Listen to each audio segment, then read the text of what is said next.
பகவத்கீதையில் 7வது சாப்டரில் 10வது ஸ்லோகம். பீஜம் மாம் சர்வபூதானாம் வித்தி பார்த்த சனாதனம் புத்திர் புத்திமதாமஸ்மி தேஜஸ் தேஜஸ்வினாமகம். இப்போ இதுக்குள்ளே அர்த்தத்தை பார்க்கலாம்.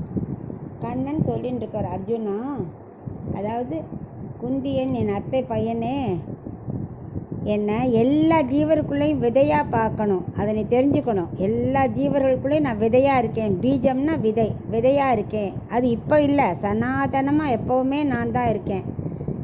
எப்போவுமே மாறுதலுக்கு உட்பட்ட பொருட்கள் தான் நம்ம விரும்புகிறோம்.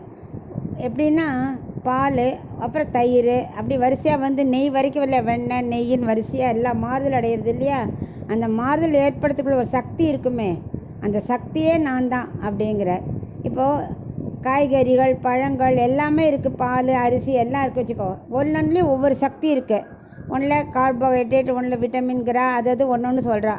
அது மாதிரி ஒவ்வொரு பொருட்குள்ளேயும் என்னென்ன சக்தி இருக்குமோ அந்த சக்தியை கொடுக்குறவனும் நான் தான், அந்த சக்தியாகவே நான் இருக்கேன் அப்படிங்கிறார். ஒன்றொன்றுக்குள்ளேயும் இப்போ காய்கறி எடுத்தாலும் சரி, அப்படியே நம்ம சாப்பிட முடியாது. ஸோ அதை பக்குவப்படுத்தணும்.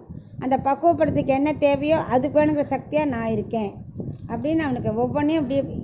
அது மட்டும் இல்லை, இப்போ நம்ம சாப்பிட்றோம், அது அப்படியே உள்ள புடலங்காய் காய் பண்ணி சாப்பிட்றோம், அப்படியே இருக்காது. அது உடனே மாறும் இல்லையா? உள்ளே மாறி அதுக்கு எங்கெங்கே அனுப்பணுமோ அந்த இடத்துல உள்ளே வேலை செய்கிறது, மூளைக்கு அனுப்புறது, ஆட்டுக்கு அனுப்புறது, அது பண்ணுறது இல்லையா? அந்த மாதிரி எல்லா மாறுதலுக்குள்ள சக்தியும் நான் தான்.